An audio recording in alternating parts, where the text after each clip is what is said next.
அனைவருக்கும் வணக்கம். டான்ஸ் டிவியின் காஃபி வித் பிரமுகர் சீசன் 2ல இணைஞ்சிருக்கிறோம். நம்ம நிகழ்ச்சியில நிறைய ஆளுமைகளை இனம் கண்டு அவர்களுடைய கதைகளை இந்த நிகழ்ச்சியினூடாக பேசியிருக்கிறோம். எங்களுடைய வாழ்க்கையில ஏதாவது ஒரு மாற்றத்தை அவர்களுடைய அனுபவம் அவர்களுடைய அந்த அனுபவம் எங்களுக்கு ஏதாவது ஒரு படிப்பினையாக மாறும் அப்படி என்ற நம்பிக்கையோட நிறைய கதைகள் இந்த நிகழ்ச்சி பேசியிருக்கிறது. அந்த மாதிரி இன்றைய நிகழ்ச்சிக்கும் எம்மோடு இணைந்திருக்கிற ஒரு முக்கியமான ஆளுமை, குறிப்பா சொல்லணும் அப்படின்னு சொன்னா நடனத்துறையில டாக்டரேட் முடிச்சிருக்காங்க. பிஹெச்டி முடிச்சு டாக்டரேட் ஆயிருக்காங்க. அதே மாதிரி முனைவர், இன்னும் பல திறமைகள், அதே மாதிரி பல கல்வியல் துறையில பல பட்டங்களையும் பெற்றிருக்கக்கூடிய ஒருத்தர். யார் அப்படின்னு பாத்தீங்கன்னா முனைவர் சூரியகலா சந்திரிகா ஜீவானந்தம். அவங்க தான் ஸ்ரீராம் சிருஷ்டி பரதநாட்டிய பள்ளியினுடைய ஆசிரியை. வணக்கம், எப்படி இருக்கிறீங்க? வணக்கம், நல்லா இருக்கேன். சுமார் 30 வருஷம் அனுபவம். அதே மாதிரி நான் ஆரம்பத்துல கேட்டிருந்தேன் என்னன்னா, அரங்கேற்றம் எல்லாம் பண்ணுங்க. நீங்க சொன்னீங்க அரங்கேற்றம் என்பது அது ஒரு ஒரு முதல் படி மட்டும்தான். நான் அதையும் தாண்டி நிறைய மாணவர்களுக்கு குறிப்பா என்னன்னா அரங்கேற்றத்தை படிச்சு கொடுக்குற ஆசிரியர்மார்களுக்கு படிச்சு கொடுக்குறேன்னு அப்படின்ற மாதிரி நீங்க சொல்லியிருந்தீங்க. குறிப்பா நம்ம நிகழ்ச்சியில ஒரு ஆரம்பம் என்னன்னா, உங்களை பத்தின ஒரு சின்ன அடையாளம் அப்படின்றது, அதாவது இங்க இருந்து இந்த துறைக்குள்ள போகணும் என்ற ஆர்வம் எப்படி வந்துச்சு, எங்க இருந்து தோன்றுச்சு, அதை சொன்னீங்கன்னா அடுத்த கட்டத்துக்கு போலாம். நான்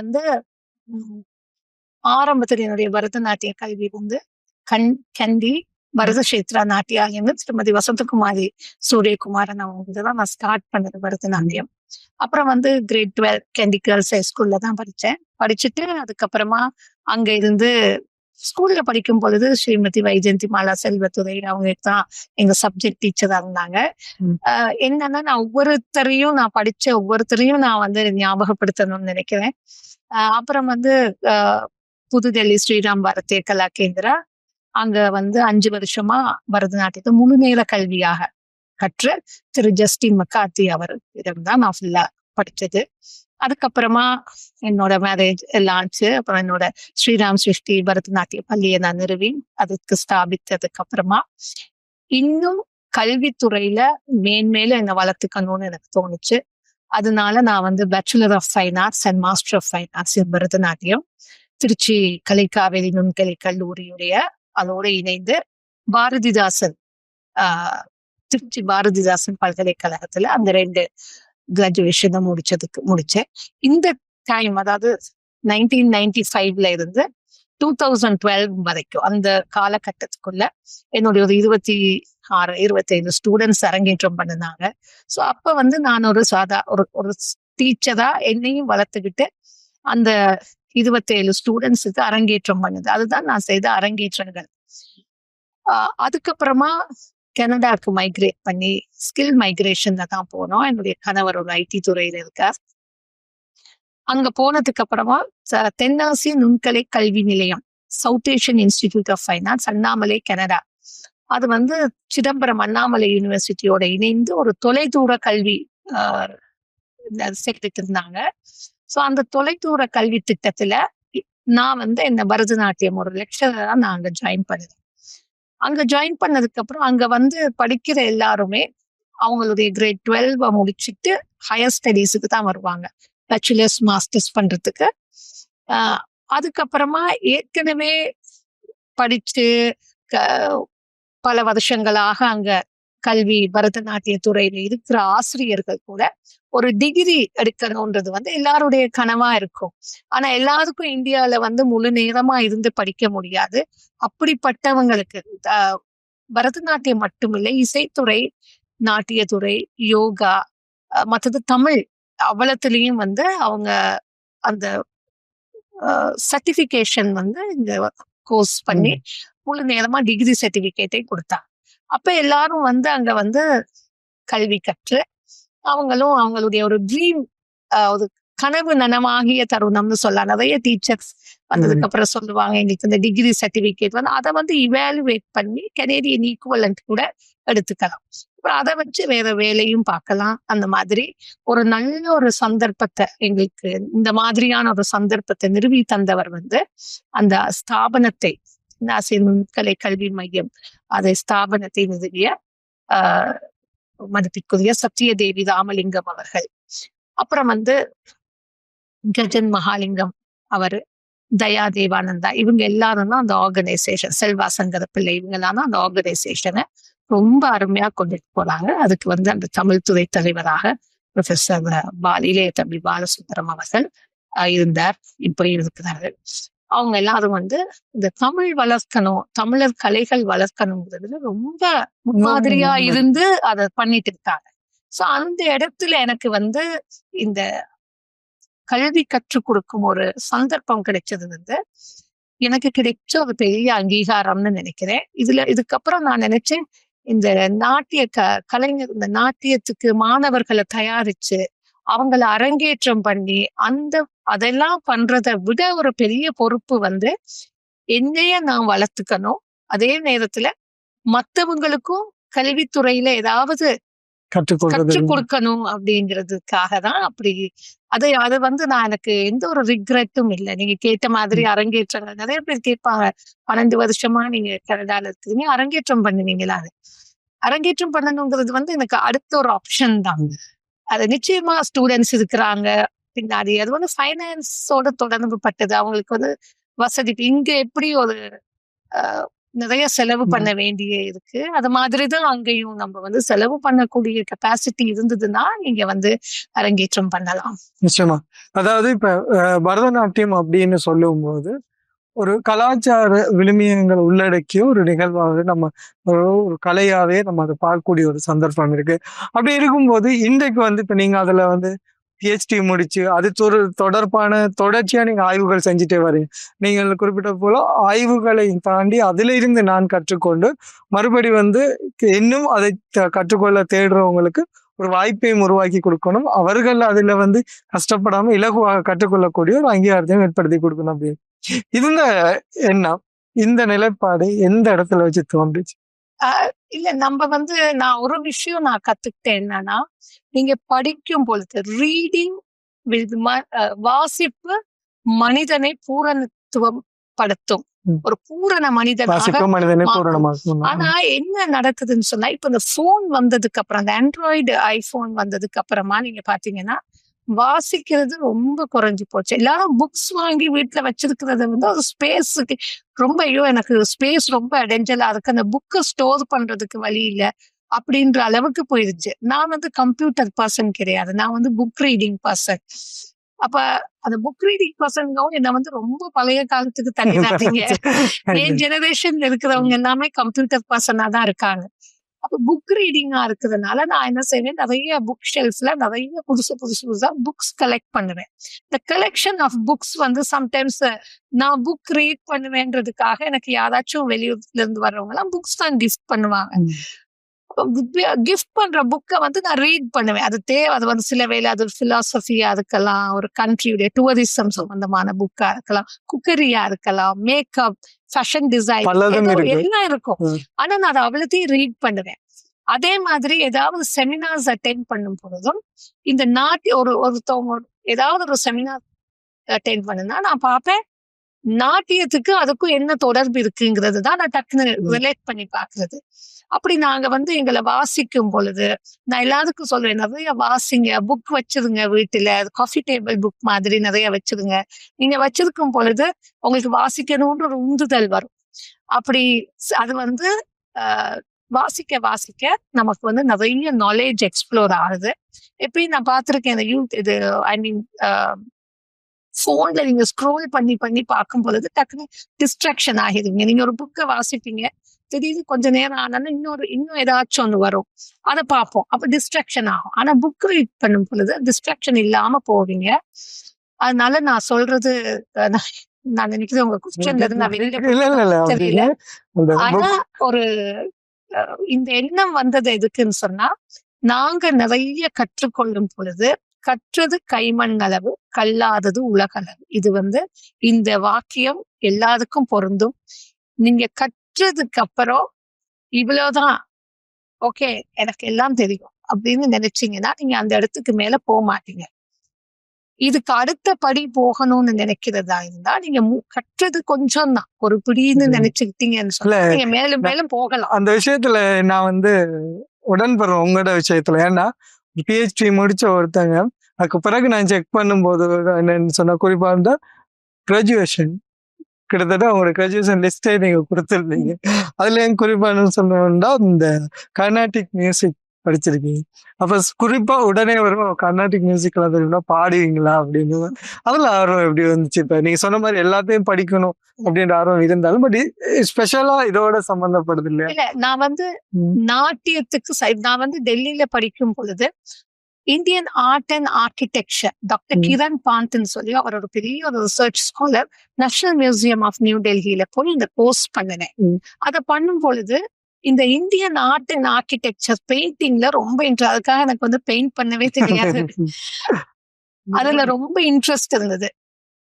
நாங்க வந்து இங்க வந்ததுக்கு அப்புறம் எல்லாம் செய்யணும், இந்த மாதிரியான ரிசர்ச் டைப் எல்லாம் போகணும்னு சொன்னாலும் இங்க வந்து அதுக்கான ஒரு நமக்கு ஒரு வாய்ப்பு இல்லைன்னு தான் சொல்லுவேன். ஏன்னா இங்க வந்த உடனே நம்ம என்ன பண்ணிடுவோம், அடுத்தாப்புல ஓகே ஒரு டான்ஸ் இன்ஸ்டிடியூட் ஒன்று ஸ்டார்ட் பண்ணுவோம், குழந்தைகளுக்கு கற்றுக் கொடுக்க தொடங்குவோம் அப்படின்னு சொல்லி அவங்க நாட்டியம் கற்று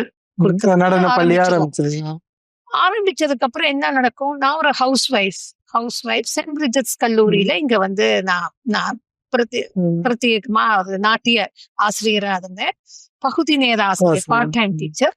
அப்புறம் வந்து சைவ மங்கையர் கழகத்துல வந்து இசை நடன கல்லூரியில ஒரு 1998 இருந்து 2012 வரைக்கும் அந்த காலகட்டத்துல அங்க வந்து நாட்டிய ஆசிரியரா இருந்தேன். அதுல நிறைய பேர், திருமதி நடராஜா அவர்கள், திருமதி பொன்னம்பலம் அவர்கள், திருமதி துரைசுவாமி அவர்கள், நிறைய பேர், இந்திரா ராஜன், பத்மினி துரைராஜன், இந்த மாதிரி பத்மினி செல்வரத்னம், சாரி, இவங்க எல்லாரும் எனக்கு வந்து சப்போர்ட்டிவா இருந்தாங்க. அப்ப அதனால அங்கேயும் என்னை வளர்த்துக்கிறதுக்கு எனக்கு வாய்ப்பு இருந்தது. சென்ட் பிரிஜெட்ஸ்லயும் நான் வந்து எல்லா டீச்சர்ஸும் எனக்கு சப்போர்ட்டா இருப்பாங்க. மாணவர்கள் நிறைய, இதனால 2 பள்ளிக்கூடத்திலையும் படிச்சு கொடுத்தனால நிறைய மாணவர்கள் சேர்ந்தாங்க, அரங்கேற்றங்கள் பண்ணினேன். அப்போ இங்க வந்து யூனிவர்சிட்டி லெவல்ல வந்து கற்கை இல்லை இங்க. அப்ப அதனால அந்த சௌந்தரிய கேம்பஸ்ல இருக்கிற ஸ்டூடெண்ட்ஸ், கெலனி கேம்பஸ்ல இருக்கிற ஸ்டூடெண்ட்ஸ் எல்லாம் சிங்கள மாணவர்கள் நிறைய பேர் வந்தாங்க. சுதர்ஷியில கொஞ்ச நாள் நான் கிளாஸ் எடுத்தேன், ஒரு 3 years போல. அப்படி நிறைய மாணவர்கள் வந்து சேர்ந்தாங்க. அதனால நானும் இந்த டீச் பண்றதுலயே முழு நேரமா இருந்தேன். இதெல்லாம் விட்டு நாங்க 2012ஆம் ஆண்டு கனடா போனதுக்கு அப்புறம் அங்க திருப்பி நான் ஸ்டார்டிங் ஃப்ரம் த கிராச்ல இருந்து வரணும் மாதிரி இருந்தது. அப்ப நினைச்சேன் திருப்பி நான் அந்த கட்டடம்ல இருந்து ஆரம்பிக்கிறதுங்கிறது ஒரு ரீச் பண்ணிட்டோம், நிறைய அரங்கேற்றம் பண்ணிட்டோம், திருப்பி அங்க போக முடியாது, என்ன பண்றதுன்னு யோசிச்சுட்டு இருக்கிற போல புக்கு ஏதாச்சும் நிறைய படிப்போம், புக் ஏதாச்சும் எழுதுவோம், இந்த மாதிரி எல்லாம் யோசிச்சுட்டு இருக்கும் பொழுதுதான் எனக்கு இந்த வாய்ப்பு கிடைச்சது. அங்க வந்ததுக்கு அப்புறம் ஆட்டோமேட்டிக்கா நாங்க வந்து ஒரு பேச்சுலர்ஸ் மாஸ்டர்ஸ் செய்யற ஸ்டூடெண்ட்ஸுக்கு தியரி டீச்சரா தான் நான் தியரி அண்ட் ஹிஸ்டரி படிப்பிச்சு தான் கொடுத்தேன். அவங்களுக்கு நான் கத்துக் கொடுக்கணுமா இருந்தா நான் நிறைய ரிசர்ச் பண்ணணும். அப்போ ஃபுல்லா இந்த ரிசர்ச் ஏரியாக்குள்ள போயிட்டேன். அது மாதிரி எனக்கு ஏதாச்சும் டவுட் வந்தா எங்களுடைய தமிழ் ஆசிரியர்கள் கிட்ட, மற்றது டாக்டர் ரகுராமன் சேதுராமன் இருக்காரு, அவரு என்னோட தமிழ் டீச்சர் தான், அவர்கிட்ட எதுவும் சந்தேகங்கள் இருந்தா கேட்டுக்குவேன். அந்த மாதிரி டான்ஸ் பிலாசபர்ஸ் அவங்க கிட்ட கேட்டுக்கிறது. அப்படி கேட்டு என்னையும் வளர்த்துக்கிட்டு நான் வளர்த்துக்கிறேன், அறிவை எப்படி வளர்த்துக்கிற மாதிரி மத்தவங்களும் அறிவை வளர்த்துக்கணும் அப்படின்னு நான் நினைக்கிறேன். அதுதான் வந்தது. ஏன்னா இந்த நாட்டியத்துல வந்து நாங்க அதை வந்து கீழே அந்த லோவா கொண்டு போயிடக்கூடாது, அப்லிஃப்ட் பண்ணிக்கிட்டே போகணும் நம்ம. அதனாலதான். நிச்சயமா ரொம்ப நன்றி. நிறைய விஷயம் சொல்லியிருந்தீங்க. குறிப்பா இன்னும் பல கேள்விகள் இருக்கு, நம்ம ஒரு சில கேள்விகளோட நிக்கிறோம். இடைவேளைக்கு பிறகு தொடர்ச்சியா இன்னும் நிறைய விஷயங்களை பேசலாம். நிறைய விஷயங்கள், பரதநாட்டியம், இந்த நாட்டியத்துறை, கலை, வாசிப்பு, அதே மாதிரி எவ்வளவு நம்ம கற்க வேண்டும், அதாவது வாசிப்பு துறையில எந்த அளவுக்கு நம்ம செல்ல முடியும், அதே நேரத்துல எந்த மாதிரியான அறிவுகள் நமக்கு தேவை இந்த உலகத்துல, இதெல்லாம் நம்ம கற்றுக்கொண்டு இருந்தால் நம்ம இன்னும் எங்களை மெருகேற்றி கொள்ளலாம் போன்ற பல விடயங்களை எங்களோடு பகிர்ந்து கொண்டிருக்கிறார். நிறைய விஷயம் பேசியிருந்தீங்க. குறிப்பா இன்றைக்கு வந்து இந்த பரதநாட்டியம், அதாவது கோரியோகிராஃப், அதாவது இந்த நடனத்துறை அப்படின்னு, ஆமா, அதுக்குள்ள நிறைய ஆளுகைகளும் உருவாக்கிட்டு இருக்காங்க. அதே மாதிரி இந்த துறை பெர்டிகுலரா என்ன செய்யுது அப்படின்னா வெஸ்டர்ன் டான்ஸ், அதே மாதிரி வெஸ்டர்ன் கல்ச்சரோட கனெக்ட், அதாவது தொடர்பு படுத்தி போகும்போது தமிழ் பேசுற மக்கள் குறிப்பா வந்து அதே நேரத்துல பரதநாட்டியத்தை கத்துக்கிற நிறைய பேர் வந்து அதுல இருந்து விலகி போற மாதிரியும் இருக்கும். ஆனா அதுக்காக நீங்கள் வந்து தொடர்ச்சியா முயற்சி செஞ்சுட்டு இருக்கிறீங்க. உள்வாங்குறதுக்கு நிறைய பேர் நிறைய விடயங்களை கற்றுக்கொண்டு அதுல இன்னும் புதிய புதிய பரிணாமங்களை உருவாக்க வேண்டும் அப்படின்றது. இது ரெண்டும் எப்படி பாக்குறது? அதாவது இப்போ நீங்க சொல்ற மாதிரி இந்த வெஸ்டர்ன் இன்ஃப்ளூயன்ஸ் வந்து பரதநாட்டியத்துல மட்டும் இல்ல, எல்லா நாட்டியங்கள் ஈவன் கண்டிய நடனம் வந்து மிக சிறப்பான ஒரு நடனம். ரொம்ப அருமையானது, அழகானது. அது பழைய அந்த சித்திரசேன அவர்கள் எல்லாம் ஆடும் பொழுது பார்க்கையில அவ்வளவு ஒரு சாஸ்திரியம் விழுமியங்களை கொண்ட ஒரு நடனம். ஸோ இந்த எல்லா நடனத்திலையும் பாத்தீங்கன்னா இப்ப வந்து ரொம்ப இந்த ஃபியூஷனுங்கிற மாதிரி வந்து அதைத்தான் பப்ளிக் விரும்புறாங்க. இப்ப நம்ம என்ன பண்றோம், அந்த பப்ளிக்க கேட்டு பண்ணணுன்றதுக்காக எங்களுடைய நாட்டியத்துக்குள்ள நாங்க இந்த ஃபியூஷன் இதை வந்து நானும் பண்ணின விஷயம் தான். நானும் இங்க இருக்கும் பொழுது ஃபியூஷன் ஏதாச்சும் ஒரு எங்கேயாவது ஒரு நிறுவனத்துல நாட்டிய நிகழ்ச்சி கேட்கும் பொழுதே சொல்லுவாங்க, எங்களுக்கு சாஸ்திரியமான நாட்டியம் வேண்டாம், கொஞ்சம் ஃபியூஷனா ஏதாவது கொடுங்க அப்படின்னு ஒரு ஏதாவது ஒரு புக் ரிலீஸோ இந்த மாதிரி இது வரப்போறது. ஆனா நாங்க வந்து குழந்தைகளுக்கும் வந்து அதை சொல்லி கொடுத்து ஃபியூஷன் டான்ஸ், ஃபோக் டான்ஸ் எல்லாம் அவங்களுக்கும் அந்த பாட்டு அதெல்லாம் கேப்சர் பண்ணும் தானே. அப்ப அவங்களுக்கும் அது விருப்பம். சரி, அது செய்யறது வந்து தப்பு இல்லை. ஆனா இதே மாதிரி போனா ஒரு கட்டத்துல வந்து பரதநாட்டியம்ங்கிறது அந்த சாஸ்திரிய விழுமியங்கள் வந்து இல்லாம போயிடும். அதனாலதான் நீங்க இப்ப பாத்தீங்கன்னா சில சாஸ்திரிய நடனங்களுடைய ஒரிஜினாலிட்டி என்னன்றதே தெரியாம போயிடுது. அந்த ஒரிஜினாலிட்டி போகக்கூடாது. அந்த பாரம்பரியம் அதனுடைய கலாச்சாரம் மாறாம ஏதாவது அப்பப்போ ஒண்ணு பண்ணலாம். ஆனா இதே தானே போயிடக்கூடாது. அதுதான் அது ஒரு விஷயம் அந்த இதுல. மற்றபடி எல்லாத்துக்குமே ஒரு நவீன நெறியாள்கை இதெல்லாம் பண்றது. இப்ப நாங்க பார்த்தோம்னா அடவுகள் இப்ப என்னுடைய பாணி, நான் படிச்சது வந்து கலாக்ஷேத்ரா பாணி நடனம். அதுல பாத்தீங்கன்னா எங்களுக்கு வந்து அடவுகள் இருக்கு. அந்த அடவுகள் வந்து ஒரிஜினலி இதுதான், இத்தனை இப்படி செட் ஆஃப் அடவு இப்படித்தான் அது கொண்டு இருக்கும். முன்னாடி பாத்தீங்கன்னா அந்த ஒரிஜினலா இருக்கிற அடவை தாண்டி வேற அடவுகளை அதுக்குள்ள வேற நெறிப்படுத்தல் வந்து செய்ய மாட்டாங்க. ஆனா இப்ப பாத்தீங்கன்னா அந்த ஒரிஜினாலிட்டி வலுவா பெறலாம். அதாவது உங்களுடைய நாட்டிய அரம்பமா இருக்கட்டும், அரைமண்டியா இருக்கட்டும், அது பிரேங்கனம், மண்டல பேதங்கள் எதுவுமே வலுவாம அந்த அடவை வந்து கிரியேட்டிவா பண்றது அது ஒரு நல்ல விஷயம். அந்த மாதிரியான நெறிப்படுத்தல் வந்து தேவை. நம்மளுடைய இந்த கலைகள் இந்த மாதிரியான நெறிப்படுத்தல் நெறியாள்கை தேவை. அதே நேரத்துல வந்து புதுசா நிறைய இப்ப வந்து நல்ல சொந்த சாகித்யங்கள் ஏற்ற அவங்க ஊர் இப்ப அரங்கேற்றங்கள் பண்ணும் பொழுது ஒரு தீமேட்டிக்னு பண்ணுவாங்க. அவங்க ஊர் கோயில்ல தங்களுடைய குலதெய்வத்தின் பேர்ல பாட்டை இயற்றி அதுக்கு வர்ணங்கள், பதம், கீர்த்தனங்கள் எல்லாமே பண்றது. அந்த மாதிரி அம்மா மேல ஒரு பதம் அப்ப மாதிரி இப்ப கிருஷ்ணர் அப்படி எல்லாம் வந்து அர்ஜுனன், எனக்கு தெரிய ஒருத்தவங்க வந்து அர்ஜுனனுடைய இது கர்ணனுடைய தீம் அர்ஜுனன். இந்த மாதிரியான இதிகாச கதைகள்ல இருக்கிறதா நாயகர்களை கொண்டு ராமர் மேல அப்படி ஒரு தீமேட்டிக் பரதநாட்டியம் மார்க்கம் எல்லாம் கிரியேட் பண்ணி பண்றாங்க. அதெல்லாம் தமிழ் மேல பண்ணியிருக்காங்க. அந்த மாதிரியான சில கிரேட் கம்போசர்ஸ் இந்த மாதிரி அருமையான விஷயங்கள் எல்லாம் பண்றாங்க. அதெல்லாம் நல்ல வரவேற்கத்தக்கதுதான். சரி, என்ன செஞ்சாலும் நம்ம மனசுக்கு ஒரு திருப்தி அப்படின்ற ஒரு விஷயம் இருக்கு. அதாவது ஒரு கலையை கற்றுக் கொடுக்கறதுல, அதுவும் குறிப்பா அடுத்த ஜெனரேஷனுக்கு அதை கடத்துறதுல வந்து உங்க மனசுக்கு ஏற்படுத்துற அந்த திருப்தி என்ன? நான் வந்து இப்போ ஒரு கத்துக் கொடுக்கும் போது இப்ப இங்க பரவாயில்ல, இங்க நமக்கு வந்து வீக்லி ஒரு வாரத்துக்கு 2 நாளோ 3 நாள் கூட வகுப்புகள் நடத்தலாம். ஆனா கனடால பொறுத்த வரைக்கும் வாரத்துல 1 நாள் தான் வகுப்புகள் நடத்துவோம். அப்ப முதல்ல வந்து நீங்க அடவுகளை வந்து சரியா சரி வர அடவுகள் ஃபுல்லா கத்துக் கொடுக்கணும். இப்ப நீங்க உங்களுக்கு வார ஸ்டூடெண்ட் வந்து 5 வயசுல வந்தா என்ன, 6 வயசுல வந்தா என்ன, நீங்க வந்து ஃபர்ஸ்ட் தட்டடவுல இருந்து ஆரம்பிக்கிறோம். அந்த அடவுகளை கொஞ்சம் பண்ணிக்கிட்டு ஒரு 10-15 அடவு பண்ணினதுக்கு அப்புறம் அவங்க குழந்தைங்க தானே, அவங்களுக்கு கொஞ்சம் போர் அடிக்கும். அந்த நேரத்துல ஏதாவது கிருஷ்ணருடைய பாடல், முருகனுடைய பாடல், நம்ம ஹிந்துயிசத்தோட ஒரு பிணைஞ்சது தான். சமயமும் கலாச்சாரமும் நாட்டியமும் ஒன்றோடொன்று இசை, நடனம், சைவம், சமயம் எல்லாமே ஒன்னா சேர்ந்தது. அப்ப நாங்க வந்து ஒரு தேவாரத்துக்கு நாட்டியம் சொல்லி கொடுக்கலாம். அதே நேரத்துல வந்து பொதுவான தேசபக்தி பாடல்கள், பாரதியாருடைய பாடல். நாங்க இதைத்தான் சைவம் சமயம் சார்ந்துதான் இருக்கணும்னு கூட இல்லை. ஒரு பாரதியாருடைய பாடல்களுக்கு தேசபக்தி பாடல்கள், அந்த மாதிரி ஒரு இயற்கையோடு இணைந்த பாடல்கள், அந்த மாதிரி அவங்களுக்கு அந்த பிள்ளைகளுக்கு அந்த மாதிரி கற்றுக் கொடுக்கும் பொழுது கொஞ்சம் அவங்க அடவுகளை போர் அடிச்சு போகாது. ஸோ இதையும் கத்துக்கணும், அதையும் கத்துக்கணும். ஆனா அதே நேரத்துல வந்து அந்த அடவுகள் ஃபுல்லா கம்ப்ளீட் பண்ணி அதுக்கப்புறம் அல்லாடிப்பு ஜதீஸ்வரம்னு அந்த மார்க்கத்தை கற்றுக்கொள்ளும் பொழுது குழந்தைகளுக்கு அது ரொம்ப ஈஸியா இருக்கும். அந்த கற்றல்ங்கிறது டீச்சிங் மெத்தடாலஜி, பெடகாலஜி வந்து வெரி வெரி இம்பார்ட்டன்ட், ரொம்ப ரொம்ப முக்கியமானது ஒரு டீச்சருக்கு.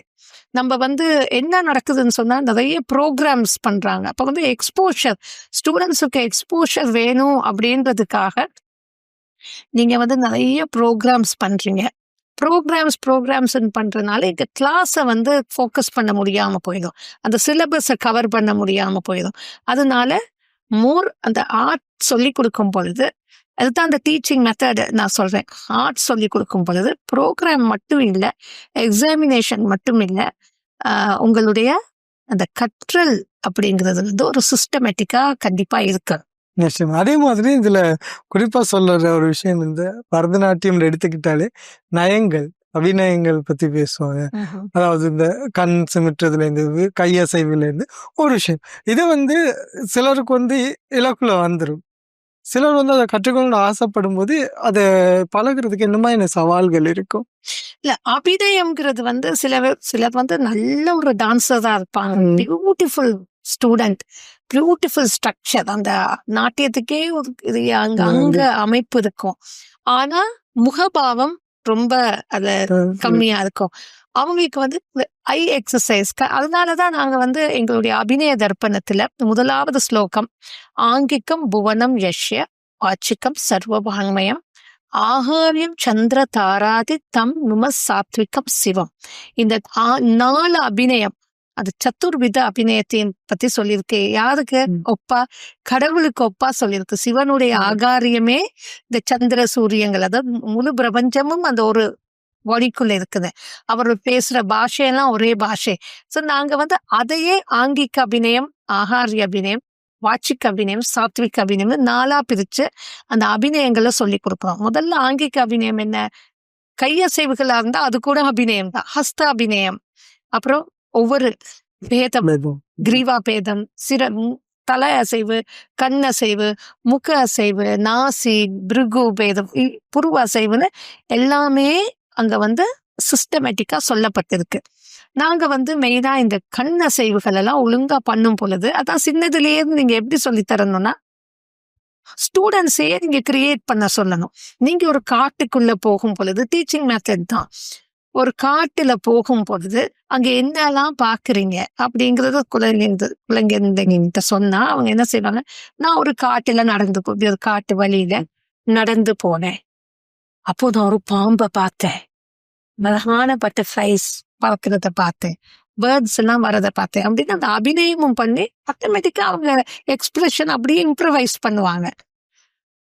ஒரு புலிய பார்த்தேன், ஒரு சிங்கத்தை பார்த்தேன், தண்ணி தாகமாகுது, தண்ணி குடிக்க போனேன்னு அவங்களே கிரியேட் பண்ணிட்டு வருவாங்க. அப்ப அவங்கள பார்க்கும் பொழுது எனக்கு நினைக்கும், இவ்வளவு விஷயத்த நானே நினைக்கலையே அப்படின்னு.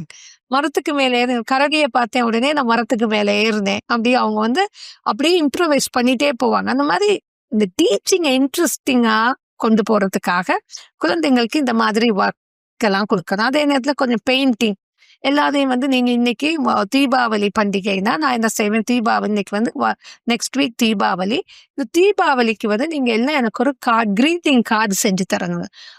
அவங்களுக்கு தெரிஞ்ச ஸ்கில்ல வச்சு அவங்க வரைவாங்க. இதுல வந்து நம்ம என்ன பண்றோம்னு சொன்னா, இது ஓகே எனக்கு பண்ணிட்டீங்க, உங்க வீட்டுல அம்மா அப்பாவுக்கு ஒரு கார்டு பண்ணி கொடுங்க, அவங்க சிஸ்டர் பிரதர்ஸ்க்கு செஞ்சு கொடுங்க.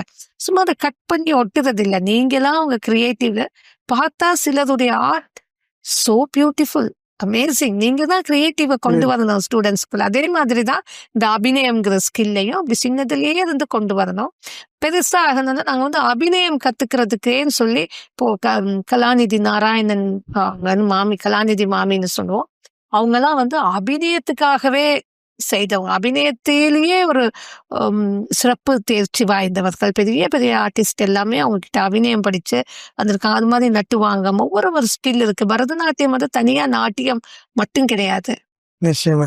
அதே மாதிரி நீங்க இன்னொரு விஷயம் சொல்லுங்க. இந்த ரீட் கிளப் சம்பந்தமா இது வந்து என்ன மாதிரியான சிஸ்டம்? இது எதை பேஸ் பண்ணி? அதாவது நிறைய பேர் வந்து புக் ரீடிங் கிளப் வச்சிருக்கிறாங்க. அப்ப நானே அங்க போனதுக்கு அப்புறம் எனக்கு நிறைய டைம் இருந்தது. இப்ப டைம் இருந்ததுன்னா என்ன செய்வோம், இங்க அவ்வளோ பிஸியா இருந்துட்டு 18 இயர்ஸ் இங்க நான் கிளாஸ் எஸ்டாப்ளிஷ் பண்ணி வத்தனை கொட்டகைன வெள்ளை வத்த 3 இடத்துலயும் கிளாஸஸ் பரதநாட்டிய கிளாஸ் வச்சிருந்தேன். அப்போ அங்க போனதுக்கு அப்புறம் எல்லாமே ஷட் டவுன் மாதிரி. அப்போ ஆன்லைன்ல கொஞ்சம் ஸ்கைப்ல அப்படி கொஞ்சம் கிளாஸஸ் எடுத்துட்டு இருந்தேன். அப்புறம் தான் நிறைய ரீட் பண்ண தொடங்கினேன். அப்போ புக் ரீடிங் கிளப், அது ஒவ்வொருத்தர் ஒவ்வொரு மாதிரி ரீடிங் கிளப் வச்சிருப்பாங்க. நாங்க போயிட்டு லைப்ரரியில இருந்து ரீட் பண்ணுவோம். இல்ல நாங்க வந்து அப்புறம் ஆன்லைன்லயே இந்த மாதிரி ஃபேஸ் டைம் பண்ணி அப்படி ரீட் பண்றது இருந்தது. அப்புறம் இப்ப ஜூம்ல அந்த மாதிரி. அப்ப நான் என்ன செய்வேன், நூலறிவோம் அப்படின்னு சொல்லி ஒரு கான்செப்ட்ல இந்த ரீடிங் கிளப்னு ஸ்டார்ட் பண்ணேன்.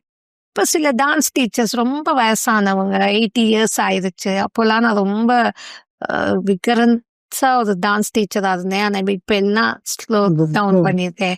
எனக்கு 60 வயசாயிருச்சு, 50 வயசாயிருச்சு, இப்படி ஒவ்வொரு அப்போ அந்த வயசுன்றத வந்து அவங்க ஒரு ரொம்ப நான் பண்ணும் பொழுது இப்படி பண்ணினேன், இப்பெல்லாம் அப்படி இல்லை. வயசுன்றது ஒரு நம்பர் தான் என்னைய பொறுத்த வரைக்கும். அப்ப நான் என்ன செய்தேன், நூலறிவோம் அப்படின்னு சொல்லி ஒரு கான்செப்ட்ல இந்த நாங்க வந்து டான்ஸ் டெக்ஸ்ட் எல்லாம் படிப்போம் அப்படின்னு.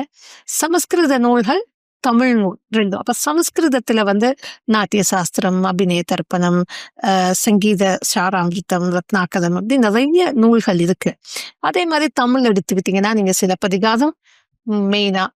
அப்புறம் ஏன்னா இதெல்லாம் வந்து எங்களுக்கு எக்ஸாம்லயும் எங்க சிலபஸ்லயும் இருக்கு இந்த நூல்கள் எல்லாம். அப்ப சிலப்பதிகாரம், பஞ்சமரபு, தொல்காப்பியம், கூத்த நூல், மகாபாரத சூடாமணி, பரத சேனாபதி, இப்படி நிறைய நூல்கள் வந்து கலெக்ட் பண்ணினேன்.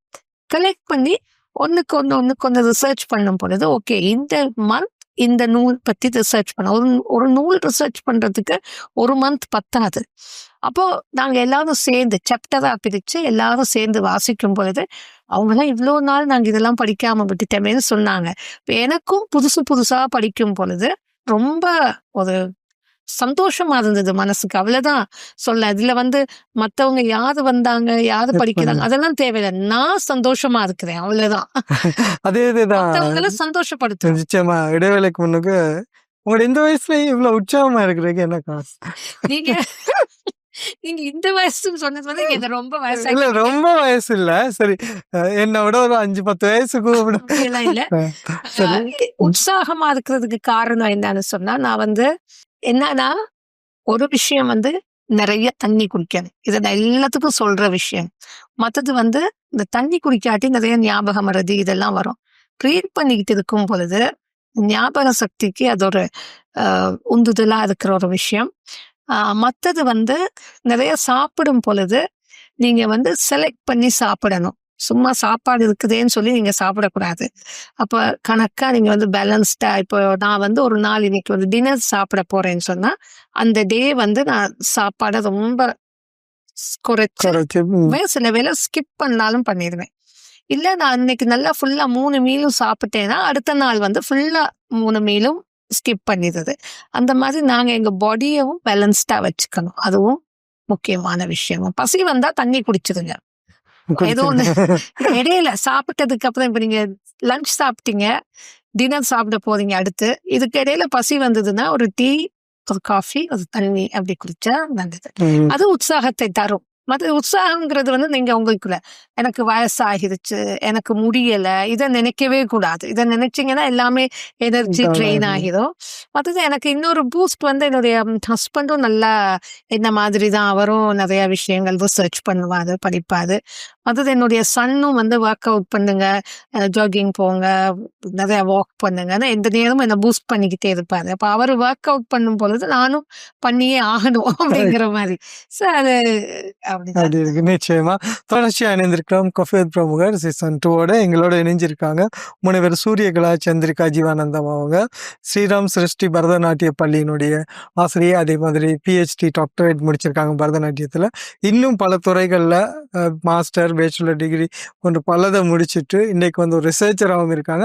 அதே மாதிரி பரதநாட்டியத்தை கற்றுக் கொடுக்கிற ஆசிரியர்களுக்கு கற்றுக் கொடுக்கக்கூடிய ஒருத்தங்களாகவும் இருக்கிறாங்க. ஸோ நிறைய விஷயங்கள் இந்த பரதநாட்டியம் சம்பந்தமாக நாம் பேசலாம். இந்த கலை அதே மாதிரி வாசிப்பு சம்பந்தமா பேசலாம். ஆனா என்னதான் செஞ்சாலும் ஒரு பெண் குடும்ப பொறுப்புகளோட கல்வித்துறையிலையும் சரி, இந்த கலைத்துறையிலையும் சரி பயணம் செய்யறது அப்படின்றது ஒரு பெரிய ஒரு சவால். இதை எப்படி பேலன்ஸ் பண்றது? இல்ல நான் வந்து ஒரு ஹவுஸ் ஒய்ஃப், ஒரு குடும்ப தலைவின்னு சொல்றது வந்து எனக்கு ரொம்ப பெருமையான விஷயம். ஏன்னா நல்ல குக்கிங், ரொம்ப நல்லா நான் குக் பண்ணுவேன். ஹவுஸ் கீப்பிங் நல்லா வச்சுக்குவேன். இது ரொம்ப இம்பார்ட்டன்ட். எல்லாரும் வாரவங்களுக்கெல்லாம் சாப்பாடு போடுறது எனக்கு ரொம்ப பிடிச்ச விஷயம். சரி. என்னுடைய சாப்பாடு எல்லாரும் கமெண்ட் பண்ணணும், நல்லா இருக்குன்னு சொல்லணும்ன்றதும் எனக்கு விருப்பமான விஷயம். இதுல வந்து சவால்கள்னு சொன்னா, நாங்க வந்து பேலன்ஸ் பண்ணணும். எல்லாத்துக்குமே எதுவுமே முடியாதுன்னு ஒண்ணு கிடையாது. நீங்க வந்து காலையில எழுந்திருக்கிறது வந்து 10 மணிக்கு எழுந்திருச்சிங்கன்னா அன்றைய நாள் போயிருச்சு. சண்டேன்னு சொன்னாலும் சாட்டர்டேயா இருந்தாலும் எழுந்திருக்கிறதுக்கு ஒரு டைம் ஃபிக்ஸ் பண்ணினீங்கன்னா அந்த டைம் எழுந்திருச்சுங்க. அது 6 மணியா இருக்கலாம். ஒரு ஹாலிடே போயிருந்தா வேற விஷயம். டெய்லி ருட்டீன்ல எவ்ரிடே 5:30 மணிக்கு நீங்க எழுந்திருச்சிங்கன்னா உங்க நாள் வந்து 5:30 மணிக்கு தொடங்குது. லாங் டே இருக்கு உங்களுக்கு செய்யறதுக்கு. அதே நேரம் தூங்க போறது வந்து நீங்க 9:30க்கு தூங்குனீங்கன்னா இந்த டே நல்ல அடுத்து உங்களுக்கு ஒரு 8 ஹவர் நல்ல லாங் ஸ்லீப் கிடைக்குது. இது ரெண்டையும் பேலன்ஸ் பண்ணிக்கிட்டு இருந்தீங்கனாலே நீங்க எல்லா பொறுப்புகளையும் ரொம்ப திறமையா செய்யலாம். சரி. அதே மாதிரி இன்னொரு விஷயமா வந்து அமைகிறது, இது எல்லா துறையிலையும் எல்லா இதுலையும் இருக்கிற ஒரு முக்கியமான விஷயம் என்னன்னா, நம்ம கற்றுக்கொண்டே அடுத்தவங்களுக்கு கற்றுக் கொடுக்கணும் அப்படின்ற விஷயம் இருக்கும்போது, சிலர் குறிப்பிட்டு சொல்லப்போனோம் ஒரு சில கட்டத்துக்கு மேல நிறுத்திட்டு, இல்ல சில அரங்கேற்றங்களை பண்ணின பிறகு கற்பிச்சு கொடுக்க போயிருவாங்க. அதை படிச்சு கொடுக்கறதுக்கு ஆரம்பிச்சிருவாங்க. ஸோ இது வந்து அவங்கள நம்பி வர மாணவர்களா இருக்கலாம். இல்லைன்னா அந்த துறை சார்ந்த தன்னோட விருப்பத்துல வரவங்களுக்கா இருக்கும். போதிய அளவு திருப்தி கொடுக்குற தன்மை இருக்காது அப்படின்னு ஒரு விஷயம். இதை பத்தி என்ன நினைக்கிறீங்க? அதாவது கற்றல், கற்பித்தல், லேர்னிங் அண்ட் டீச்சிங். இப்ப நீங்க வந்து என்கிட்ட கேட்டீங்கன்னா, I have an experience of learning and teaching தான். இந்த 30 வருஷமா நான் கத்துக்கிட்டேன், கற்றுக்கொண்டேன், கற்றுக் கொடுக்கின்றேன்னு சொல்லலாம். நான் கற்றுக்கொண்டே கற்றுக் கொடுக்கின்றேன் அப்படின்னு சொல்லலாம். இப்போ அரங்கேற்றம்னு சொல்றது வந்து நிறைய பேர் தப்பா புரிஞ்சுக்கிறாங்க. அது ஒரு கிராஜுவேஷன் கிடையாது. நீங்க வந்து அரங்கேற்றம் பண்றது உங்களுக்கு வந்து நல்ல டான்ஸ் பண்ணக்கூடிய, நாட்டியம் செய்யக்கூடிய திறமை நிறைய இருந்ததுன்னா 10 வயசுல கூட நீங்க அரங்கேற்றம் பண்ணலாம். எனக்கு தெரிய 6-7 வயசுல பிரமாதமா அரங்கேற்றம் பண்ணுன ஸ்டூடெண்ட்ஸ் எல்லாம் நான் பார்த்திருக்கேன். அந்த அரங்கேற்றம்ங்கிறது வந்து அந்த நேரம் அவங்களுக்கு ஆடக்கூடிய அந்த ஸ்டெமினா, கெப்பாசிட்டி, அதை கற்றுக்கொண்டு அதுக்கு நல்ல அறிவுபூர்வம், புத்தி கூர்மை இதெல்லாம் இருக்கும் பொழுது அதை கற்று அழகா அவங்க வந்து பெர்ஃபார்ம் பண்ணக்கூடிய திறமை. அதே நேரத்துல ஒரு அரங்கேற்றத்தை முடிச்சதுக்கு அப்புறம் நான் வந்து ஸ்டூடெண்ட்ஸுக்கு கற்றுக் கொடுக்கின்றேன் அப்படின்னு சொல்றது வந்து ஒத்துக்கவே முடியாது. சில ஸ்டூடெண்ட்ஸை பார்த்தீங்கன்னா அவங்க டீச்சர் கிட்ட இருப்பாங்க. அவங்க டீச்சர் கிட்ட இருந்து ஒரு 5 வயசுல ஆரம்பிச்சு 15-20 வருஷமா அதே டீச்சர்கிட்ட கத்துக்குவாங்க. அப்ப டீச்சரை பார்த்துக்கிட்டே இருக்காங்க. டீச்சர் எப்படி கம்போஸ் பண்றாங்க, எப்படி சொல்லி கொடுக்குறாங்க, அவங்க டீச்சிங் மெத்தட் அதெல்லாம் பார்த்து பார்த்து பார்த்து அந்த ஸ்டூடெண்ட்டுக்கு அந்த அனுபவத்திலேயே ஒரு கற்றுக் கொடுக்கும் ஒரு திறமை வருது. அது ஒரு டிஃபரெண்ட் கேட்டகரி. அப்படி ஆனா நீங்க ஒரு பரதநாட்டிய ஒரு இன்ஸ்டிடியூஷனை நாங்க ஒரு நிறுவனத்தை எஸ்டாப்ளிஷ் பண்ணி இந்த நிறுவனத்தின் பேர்ல நான் வந்து கிளாஸஸ் எடுக்க போறேன், சொல்லி கொடுக்க போறேன் அப்படின்னு சொன்னா நான் சொல்லுவேன், உங்க டீச்சர் கிட்ட கத்துக்கிட்டே இருங்க. அதுக்கு வந்து கற்றுக்கொள்வதற்கு வந்து வயது எல்லையும் இல்லை, கால எல்லையும் இல்லை. எப்பயுமே நான் வந்து இன்னைக்கு கேட்டாலும் நான் என்னோட டீச்சர்ஸ் வந்து நான் சொல்லுவேன், வசந்தகுமாரி டீச்சர், அதுக்கப்புறமா ஜஸ்டின் சார், அதுக்கப்புறமா பத்மஸ்ரீ VP தனஞ்சயன் சார் அவர்கள். முதல்ல நான் அவரை குறிப்பிடல. அவர் வந்து பரதாஞ்சலி, சென்னை பரத கலாஞ்சலியில திரு வி.பி. தனஞ்சயன் அவர்களும் அவர்களுடைய மனைவி திருமதி சாந்தா தனஞ்சயன் அவங்க கிட்ட நான் வந்து பிரத்யேகமா நாட்டியம் கத்துக்கிட்டே இருக்கிறேன். இவங்கெல்லாம் என்னோட குரு. அவங்களுக்கு அந்த மாதிரி ஒரு குரு எனக்கு இருக்காங்க. அதே மாதிரி என்னுடைய மாணவர்களுக்கும் அவங்கெல்லாம் கற்று தேர்ந்தவர்கள். சிலர் வந்து கலாச்சேத்ரால போய் படிச்சு கிராஜுவேட் பண்ணி இன்னைக்கு டான்ஸ் ஸ்கூலே நடத்திட்டு இருக்காங்க.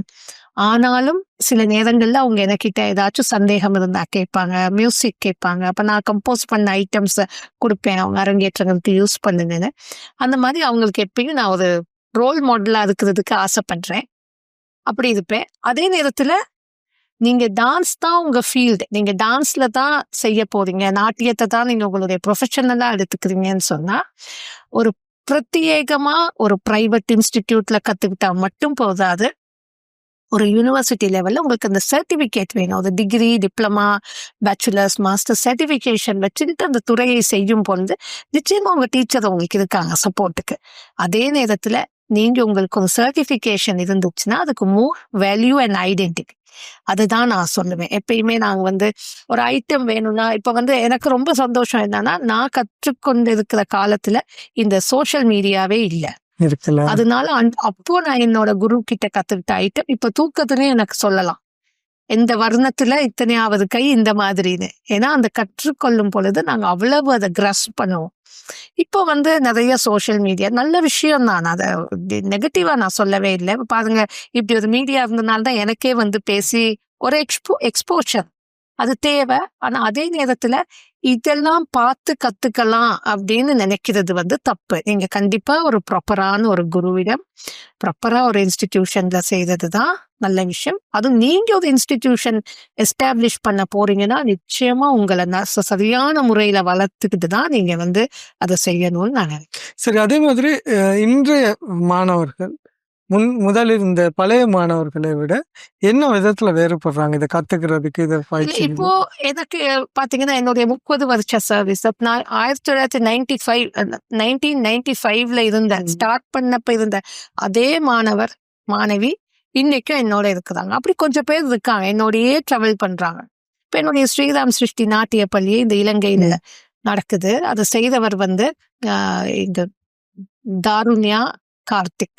முன்னாடி தாருண்யா லோகநாதன், இப்போ தாருண்யா கார்த்திக். ரொம்ப அருமையா அந்த ப்ரோக்ராம் எல்லாம் காவிய சிலம்புன்னு சொல்லி சிலப்பதிகாரத்தை மையமா வச்சு ஒரு நல்ல ப்ரொடக்ஷன் பண்ணுனா. அதே மாதிரி வத்தலையில சஜினி அருள்மொழி, இவங்க 2 பேரும் தான் இந்த ஸ்ரீராம் சிருஷ்டி நிறுவனத்தை இப்போ நடத்திக்கிட்டு இருக்கிறாங்க இலங்கையில.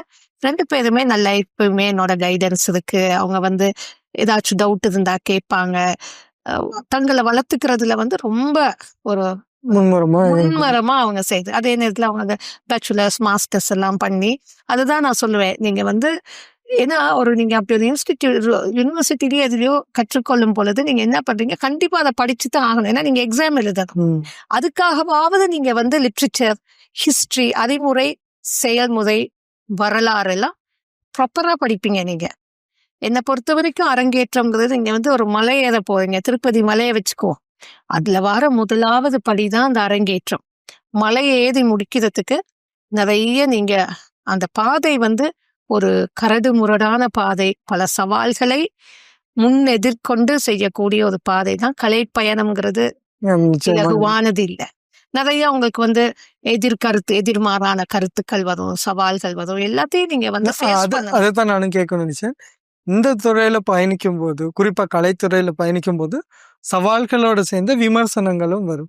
அதே மாதிரி நேரெதிரான விமர்சனங்கள், எங்களை வீழ்த்தக்கூடிய மாதிரி கூடிய விமர்சனங்கள் கூட வரும். இந்த மாதிரி ஏதாச்சும் நீங்க ஃபேஸ் பண்ணிருக்கீங்களா? இல்லைன்னா கண்டிப்பா நீங்க சொன்ன மாதிரி விமர்சனங்கள் நிறைய வரும். இப்போ ஒரு சும்மா உதாரணம் சொல்றேன், இந்த இன்டர்வியூ பண்ணணும். இந்த இன்டர்வியூல கூட சில வேளை எதிர்மாறான கருத்துக்கள் வரலாம். ஆனா நாங்க வந்து சொல்ற விஷயங்கள், நம்ம செய்த விஷயங்கள் எங்க மனசாட்சிக்கு சரின்னு பட்டா அதை நாங்க வந்து முன்னெடுத்து செல்லலாம். அது வந்து என்னை பொறுத்த வரைக்கும் யாருடைய மாணவர்கள் என்னோட மாணவர்கள் தான் இப்படி வளர்ந்து வந்து இப்ப கனடால பாத்தீங்கன்னா எல்லா டீச்சர்ஸ் எல்லா ஆசிரியர்களும் என்னோட நல்ல ஒரு நட்பு ரீதியில தான் நாங்க எல்லாத்தோடையும் பழகும். யாரையும் மிஸ் பண்ணிட மாட்டேன். எல்லாரோட அரங்கேற்றத்துக்கும் போகணும்னு பார்ப்பேன். எல்லாரையும் என்கரேஜ் பண்ணணும்னு பார்ப்பேன். அங்க மட்டும் இல்லை, இங்கேயும் முடிஞ்ச அளவுக்கு எல்லாரோடையும் ஒரு நல்ல கண்டாக்ட்ஸ்ல நல்ல ரிலேஷன்ஷிப் மெயின்டைன் பண்றதுங்கிறது ஒரு நல்ல உறவு இருக்கணும்ன்றதுல நான் ரொம்ப கவனமா இருக்கிற விஷயம் தான். இதையும் மீறி நிச்சயமா சவால்கள் விமர்சனங்கள் வரும். அது ஒண்ணும் பண்ண முடியாது. வந்தாதானே நாங்களும் முன்னேறணும். ஏதாவது என்னை பத்தி ஒரு நெகட்டிவா ஒரு கமெண்ட் வந்தாதான் நான் அதை சரி பண்ணிக்கிட்டே முன்னேறலாம். அதுக்கு உட்கார்ந்து சோர்ந்து போனோம்னா நாங்க முன்னேற முடியாது அப்படின்ற ஒரு விஷயம் இருக்கு. அது போல இந்த துறையில வந்து இதை கற்றுக்கொள்றதுல சரி, தொழில் ரீதியா வந்து இதுல வந்து கலைத்துறை பொதுவா வந்து தொழில் ரீதியா ஜெயிக்கிறது அப்படின்னா அதுல சிறிதான ஒரு போராட்டம் இருக்கு. இந்த போராட்டத்தையும் தாண்டி ஜெயிக்கிறது தான் ஒரு பெரிய ஒரு வெற்றி அமையும். இப்ப நீங்க வந்து இந்த துறையில PhD முடிச்சு இவ்வளவு கட்டத்துக்கு வந்திருக்கு. ஆனா இது உங்களை மாதிரி இல்லைன்னா உங்களோட ஸ்டூடெண்ட்ஸ் யாராவது இந்த துறையில வந்து ஸ்ட்ரகிள் பண்ணி வந்துட்டு இருக்காங்க இப்போ நீங்க சொல்ற மாதிரி தொழில் ரீதியாக நாங்க சக்சஸ் ஆகணும்னு சொன்னா நான் சொல்றது வந்து இதனால நாங்க வந்து சம்பாதிக்கிற மாணவர்கள் வந்து நமக்கு ஒரு பெரிய அசெட், பெரிய ஒரு ஸ்ட்ரென்த். இப்போ வந்து இத வந்து ஒரு வருமான நோக்குல பாத்தீங்கன்னு சொன்னா பரதநாட்டிய துறையில டான்சர்ஸுக்கு இப்ப நாங்க வந்து ஒரு 10 டான்சர்ஸை கொண்டு போய் ஒரு ப்ரோக்ராம் கேட்பாங்க. ப்ரோக்ராம் கேட்கும் பொழுது நாங்க அங்க போய் ப்ரோக்ராம் செய்யல, நமக்கு அதுல எதுவுமே கிடைக்கிறது இல்லை. ஆனா ஒரு டான்ஸுங்க ஒரு ப்ரோக்ராமுக்கு ரெடி ஆகுறதா இருந்தா கிட்டத்தட்ட பார்க்க போனா அன்னைக்கு முழு நாளும் அவங்களுக்கு அதுல போயிடும். ஸ்கூல் விட்டு ஒரு 1:30க்கு இங்க நான் சொல்றேன் 1:30க்கு ஸ்கூல் விட்டு வந்தாங்கன்னா அவங்க ட்ரெஸ்ஸிங் அந்த மேக்கப் பண்றதுக்கே மினிமம் குறைஞ்சது ஒரு 1 hour வேணும். 1 hour to 2 hours வரும். அதுக்கப்புறம் அவங்களுக்கு டிரான்ஸ்போர்ட் அவங்கள வந்து கொண்டு போய் அந்த இடத்துல சேர்க்கணும். அந்த ப்ரோக்ராம் ஒரு ஸ்கெடியூல் பண்ணியிருப்பாங்க ஒரு டைம். ஆனா அது நடக்கிறது அதை தாண்டி ஒரு 4-5 hour கூட இழுப்படலாம். அதுக்கப்புறம் அது நடக்கும். அப்புறம் அவங்க வீட்டுக்கு வரணும், திருப்பி அகெயின் டிரான்ஸ்போர்ட், இப்படி எல்லாம் பண்ணும் பொழுது டான்சர்ஸ் வந்து டான்ஸ் டீச்சர்ஸ் இந்த ஒரு துறையில வந்து நிறைய சம்பாதிக்கிறாங்கிறது வந்து ப்ரோக்ராம் வச்சு சம்பாதிக்கிறாங்கிறது என்னால ஒத்துக்க முடியாது. இப்போ என்னைய கேட்டீங்கன்னா நான் நாட்டிய துறையில இருந்து நிறைய சம்பாதிச்சேன்னா கிடையவே கிடையாது. எனக்கு ஒரு கார் கூட இல்லை கனடால இருக்கு. ஸோ என்னுடைய மகன் கணவர் அவங்க துறை வேற, அவங்க சம்பாதிக்கிறாங்க. பட் நாட்டியத்தை பொறுத்த வரைக்கும் நிறைய பேரு நீங்க அங்க இருக்கிற டீச்சர்ஸ் பெரிய ஒரு தியாகமாவே இருக்கும். தியாகம் நிச்சயமா. ஏன்னா இது வந்து நீங்க இப்ப என்ன சொல்றது, சிங்கத்துட்டு வாயில தலைய கொடுத்த மாதிரி இல்ல சிங்கத்து குகைக்குள்ள நாங்களே வாண்டடா போன மாதிரி. நாட்டியத்துல ஒரு ஆர்வம் வந்து இந்த பேஷன்னு சொல்லி இதை ஆரம்பிச்சிட்டோம்னு சொன்னா அதுல இருந்து வெளிவரவே முடியாது. அது வந்து எப்படின்னு சொன்னா நாங்க வந்து சந்தோஷமா செய்த கலை தான். நீங்க யாரை பார்த்தீங்கன்னாலும் சந்தோஷமா தான் செய்தாங்க. ஆனா டான்ஸ் கிளாஸ் நீங்க இவ்வளவு நாள் 30 வருஷம் நான் எஸ்டாப்ளிஷ் பண்ணிட்டு திடீர்னு நாளைக்கு எங்க சூரிய கலா காணாம போக முடியுமா? முடியாது. ஸோ ஏதோ ஒரு விஷயத்து இதுக்கு ரிலேட்டடா ஏதாவது ஒண்ணு செய்துக்கிட்டு தான் நாங்க இருக்கணும். நிறைய டீச்சர்ஸ் வந்து இப்போ நான் இருக்கிற அந்த கடைசி 18 வருஷம் இங்க இருந்த பொழுது அதுக்கப்புறம் நிறைய புதுசா இங்க டீச்சர்ஸ் எல்லாம் வந்திருக்கிறாங்க. எனக்கு தெரிஞ்சவங்களும் இருக்காங்க, தெரியாதவங்க எல்லாம் இருக்காங்க, நல்லா பண்றாங்க இங்க. அதே மாதிரிதான் கனடால இருக்கிற 12 வருஷத்துல ஆல்மோஸ்ட் கிட்டத்தட்ட டொரண்டோல நான் இருக்கேன், அங்க ஒரு 200 டீச்சர்ஸ் இருக்காங்க. டொரண்டோ ஒரு பெரிய area. Super seniors, middle age, என்ன மாதிரி ஏஜ்ல இருக்கிறவங்க, யங் டீச்சர்ஸ், பெர்ஃபார்ம் பண்ற பியூட்டிஃபுல் பெர்ஃபார்மர்ஸ் இருக்காங்க அங்க. நான் சொல்றது வேர்ல்டு வைடு ரெகக்னைஸ்ட் பெர்ஃபார்மர்ஸ். அதே மாதிரி மியூசிஷியன்ஸ் பாடுறவங்க இவங்கெல்லாம் நிறைய பேர், பிளேபேக் சிங்கர்ஸ் இருக்காங்க, வயலினிஸ்ட் இருக்காங்க, எல்லாம் இருக்காங்க. ஸோ நிறைய எங்க ஆர்கனைசேஷன்ல வந்து மியூசிஷியன்ஸும் மியூசிக்லயே நிறைய பேர் டிகிரி எல்லாம் பண்ணி அப்படி வந்தனால எனக்கு ஒரு ஆர்வம் இருந்தது. நாட்டியத்துக்கு கண்டிப்பா இசை முக்கியம். இசையை நீங்க சரியா கத்துக்காம நாட்டியத்துல நான் வந்து ஒரு பெரிய லெவலுக்கு வரேன்னா அது கஷ்டம். அதனால இசையின் நுணுக்கங்களை தெரிஞ்சுக்கிறதுக்காக எங்க யூனிவர்சிட்டிலேயே நான் பேச்சுலர் ஆஃப் மியூசிக் பண்ணுறேன். அதை பண்ணும் பொழுது இந்த டாக்டர் வெங்கடேஷ் தான் என்னோட ஆசிரியர். இப்போ பூமா கிருஷ்ணன் டீச்சர். கற்றுக்கொள்ளும் பொழுது சரள ஜண்ட வரிசை கத்துக்கிறதே எனக்கு கஷ்டமா இருக்கும். அதுல இருந்து நீங்க போகணும். ஆழமாக ஒரு இசை எதையுமே இந்த துறைகள்ல வந்து நமக்கு முடிவே கிடையாது. நீங்க இப்போ லேர்ன் பண்ணிட்டு இதுக்கு சாக வரைக்கும் பண்ணா படிச்சுட்டு கூட அது பத்தாது. அது ஒரு கொஞ்சம் தான் கத்துட்டு இருப்பீங்க. அதே மாதிரி தமிழ், அங்க வந்து தமிழ் ஆசிரியர்கள் இருந்தாங்க. இந்த தமிழ் ஆசிரியர்கள் கிட்ட தமிழ் கத்துக்கணுங்கிறதுக்காக நான் மாஸ்டர் ஆஃப் தமிழ் படிச்சேன். முதுகலை பட்டம். இந்த தமிழ் கற்றுக்கொள்ளும் பொழுது நான் தெரிஞ்ச விஷயம் என்னன்னா, தமிழ் வந்து தொல்காப்பியம் தான் எங்களுடைய எழுத்ததிகாரம், பொருளதிகாரம், சொல்லதிகாரம் 9 இயலா பிரிக்கப்பட்டிருக்கு. அதுல வந்து பொருளதிகாரத்தில் இருக்கிற அந்த 9 இயலும் வந்து மனித வாழ்வுக்கு இலக்கணம் வகுத்த உலகத்தில் இருக்கிற ஒரே நூல் தொல்காப்பியம் தான். யாருமே லிவிங் ஒரு ஹியூமன் லைஃபுக்கு வந்து கிராமர் நீங்க யாருமே வகுத்தது கிடையாது, ஆர்கனைஸ் பண்ணினது கிடையாது. அந்த தொல்காப்பியத்துல வந்து கலவியல், கற்பியல் அப்படியே தொடர்ந்து 6வது மெய்ப்பாட்டியல்னு வரும். அந்த மெய்ப்பாட்டியல்ல வந்து நாங்க சொல்ற இந்த நவரசங்கள் இருக்கு பாருங்க. இந்த நவரசங்கள்ல வந்து 9வது ரசம் சாந்த ரசம். அது வந்து சங்க இலக்கியங்கள்ல பாத்தீங்கன்னு சொன்னா அந்த சாந்தத்துக்குன்னு ஒரு இது போற களவு கற்பு, கலவியல், கற்பியல், போர், காதல், இது 2 தான் இருந்தது. அவ்வளவு அழகா அந்த பண்ணை தோன்றிய எண்ணான்கு பொருளும் கண்ணிய புறனே நன்னான்கு என்ப அப்படிங்கிற அந்த 1வது சூத்திரத்துல இருந்து அழகா இழிகை, அச்சம், நகை, அழுகை, இழிவரல், மறுக்கை, அச்சம், வெகுளி, பெருமிதம், உவகைங்கிற 8 மெய்ப்பாடுக்கும் அழகா 4 வகுத்து மிக அருமையாக சொல்லப்பட்டிருக்கிற ஒரு நூல் தான் இந்த தொல்காப்பியம்.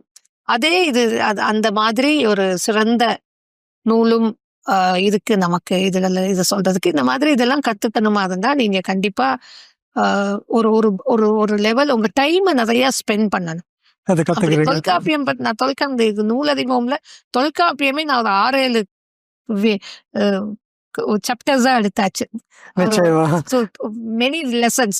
ஏன்னா அதுல நிறைய டவுட்ஸ் வரும். நிறைய விஷயம் பேச இருக்கு. இறுதியா நிகழ்ச்சி நிறைவு செய்யறதுக்கு எல்லார்கிட்டையும் இருக்கிற ஒரே ஒரு கேள்வி நானும் கேட்கிறேன். என்னடா, இந்த துறையில வந்து குறிப்பா பரதநாட்டியம் அதே பேஸ் பண்ணி போகும்போது இந்த ஆண்களுடைய பங்களிப்பு எவ்வளவு? இப்போ இந்த பரதநாட்டிய துறையில வந்து நீங்க ஆண்கள் நாட்டிய துறையில கேக்குறீங்கன்னா இல்லாட்டி இப்போ ஒரு பரதநாட்டியம் குறிப்பா ஆசிரியராகவும் இப்போ ஆண்களுடைய பங்களிப்பு நாட்டிய ஆசிரியராக நான் பார்த்தேன்னா உங்களுடைய கணவருடைய பங்களிப்பு மிக மிக முக்கியம். அவங்களுடைய சப்போர்ட் இல்லைன்னா செய்யவே முடியாது. Every man success there is a woman behind it.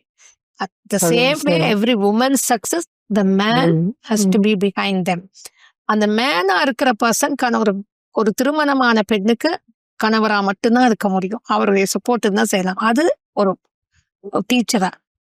ஆனா டான்சர்ஸா பாத்தீங்கன்னா என்னுடைய டீச்சர் ஜஸ்டின் சார் ஒரு ஆசிரியர், ஒரு மேல் dancer, choreographer, teacher, many Rolle's, Dhananjayan master, இந்த மாதிரி Adyar K Lakshmanan sir, CV Chandrasekaran sir, அப்படி மிக மிக சிறந்த ஆசிரியர்கள், கொரியோகிராஃபர், டீச்சர்ஸ். இப்போ மதுரை முரளிதரன் அவர்கள் ரொம்ப பிரமாதமா அவர் வந்து எத்தனையோ அதாவது சிடிஸ் அந்த ஆடியோ எல்லாம் இல்லாம தடுமாறிட்டு இருக்கிற எல்லா டான்சர்ஸுக்கும் அது வரப்பிரசாதம் மாதிரி அவ்வளவு ஆடியோஸ் கொடுத்திருக்காரு.